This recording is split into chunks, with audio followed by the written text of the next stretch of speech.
Hi, welcome Pisignage. Today is a quick video going over two-factor authentication on Pisignage. In today's world where there are data breaches, data leaks and other security related events, there's a good chance that your email and password may be floating around on the internet. Hackers usually try and collect this information and then try them across multiple sites, including Pisignage, to gain access to your account. This effectively means that your email and password may not be necessarily as secure as you think. This is why we've introduced two-factor authentication on the platform.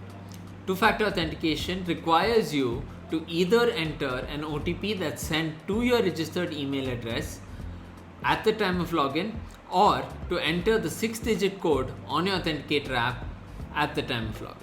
I'm going to quickly go over how to enable two-factor authentication on your account. At the time of sign in, you can always enter your user ID, email ID, password, and then enable two-factor authentication over here. Do bear in mind that you will stay signed in on this particular device even if you turn these on.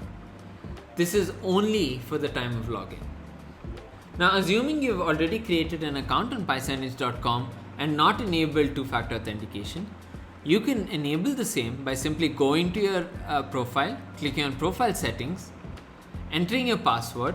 In this case, I'm just going to enter my password, click on unlock, and then you can enable authentication by clicking on the edit icon and choosing your appropriate authentication method. Once you're done, simply click on save, and just like that, you've enabled two-factor authentication on your account. If you or any collaborator on your account has not enabled two-factor authentication just as yet, we highly urge you to do the same.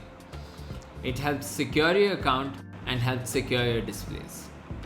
If you have any questions, feel free to write to support@pisignage.com.